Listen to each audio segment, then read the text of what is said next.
Yet when you give MPs the option of insisting that the replacement of Trident is included in the Strategic Defence Review, as I did by tabling an amendment to the Queen's speech this week, MPs from all sides followed their party whips and voted in effect to ring-fence spending on new nuclear weapons. And again, that is not what the public wants.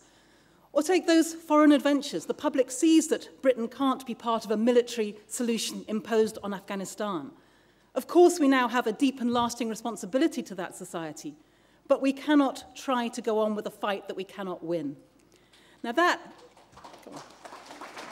is a view that the majority of people in this country agree with, but who is representing those views?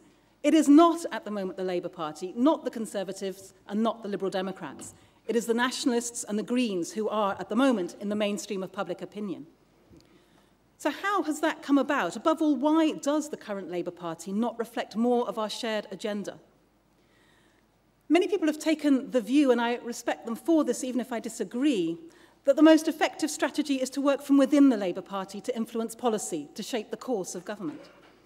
And in a way, it's similar to the compromises made by New Labour in seeking power. You compromise your principles to bring about some of what you want and to prevent something much worse from happening. And given the experience of 18 years of Conservative government, the view that any kind of Labour government is better than the alternative had some credibility, at least at first. But we've seen all too clearly the dangers of those kinds of accommodations: big business, lobbyists, oil-rich dictators, press barons. And just as insidiously, the electoral system pulls you back to those floating voters in marginal constituencies. And so the judgment is not, will this policy benefit the country or will it benefit those most in need, but how will this play with the C1s and C2s in Harlow or young aspirant professionals in Alderley Edge? It's the same for those working within a party who seek to disagree with its direction. You work from within to change it. You remain engaged, seeking to persuade others. You probably put up with a great deal of what you don't want, so you retain influence and can gain some of your priorities. But eventually, there has to come a point where you're being asked to sacrifice too much and are getting back too little. Now, everyone has their individual threshold, and this isn't about making moral judgments between those who stay or those who go. But nevertheless, we do have to be vigilant that reasonable and pragmatic compromise doesn't turn into the famous slippery slope towards complicity and impotence. And that is why I believe that pluralism in political representation is so crucial. After Labour's victory in 1997, there was a historic opportunity to reshape the left. The scale of Labour's victory gave Tony Blair room to manoeuvre in dealing with concentrations of power. Constitutional and electoral reform would in any case have been the right thing to do. But it would also have meant Labour working with others, and so it didn't happen. In 2010, we were presented with a fresh opportunity.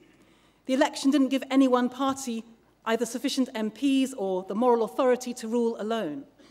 Instead, we had the seemingly improbable prospect of an alliance between the Lib Dems and Conservatives, or the alternatives of a coalition of Labour, Lib Dems, Nationalist and a Green.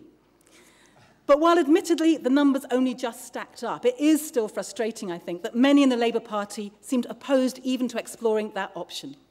It was reminiscent of 1979 when, exhausted by the winter of discontent and the strains of the Lib-Lab Pact, many in the Labour movement saw defeat as an opportunity to regroup in opposition, fight some internal battles, and wait for a chastened British public to return to Labour at the next election. Instead, what we had was 3 million unemployed, the Falklands War, pit closures, privatisation, deregulation, and the rest of it. 18 years of Margaret Thatcher and John Major. In 2010, as the cuts really begin to bite, and not just on those famous pot plants and cut flowers that David Cameron so loves to mention, but on real frontline services, on people's lives and livelihoods, perhaps that failure to turn that rainbow alliance into reality may come to be seen in the same light as 1979. So what can we conclude from all of this? Well, first, that the left cannot and should not put all of its eggs in a single political basket. That no one party can, or perhaps even should, seek to accommodate all strands of opinion. Because to do that risks matters of principle becoming issues for internal party discipline, of strands of thought being pushed to the margins, of people facing the choice between compromising their principles or walking away. Alternative voices on the outside also strengthens the hands of those who stay to fight from inside. Now, the Green Party is very familiar with this. We know that as we gain members and our share of the vote increases, so other parties take on more of our priorities and policies. And we also know that those in other parties who genuinely care about the environment and share our vision of a society based on equality and genuine democratic accountability point to our rise and use this to argue within the party that something must be done. The Greens, in that sense, are an antidote to the realpolitik that says that parties must focus ruthlessly on the political centre ground or pander to business or other vested interests. And it's the way in which the case for pluralism is becoming more and more clear-cut that makes me optimistic about the prospects for progressive politics. And in conclusion, perhaps the test is this. Would it be right for Britain, would it be right for the most vulnerable in our society, for the generations to come, to see another majority Labour administration? Or would a rainbow coalition actually be better? Not second best, not a distasteful compromise, but a better way to realise our shared values and serve those we seek to represent. It's no coincidence that what undermined the prospect of that rainbow coalition, even more than the ingrained hostility to the nationalists, was electoral reform. Yet without an electoral system that gives people the freedom to vote for what they believe in and see those beliefs turned into political representation, then I believe that the kind of politics that we want to see will never come. You might think it's odd that after finally managing to get elected under the first-past-the-post system, I should lay such stress on opening up politics to new parties and to more independence, for that is the consequence of what I'm advocating. But without that kind of genuine democratic renewal, I believe that the principles of sustainability and equality will not flourish in this country, and that, I hope, is an agenda that we can explore and share.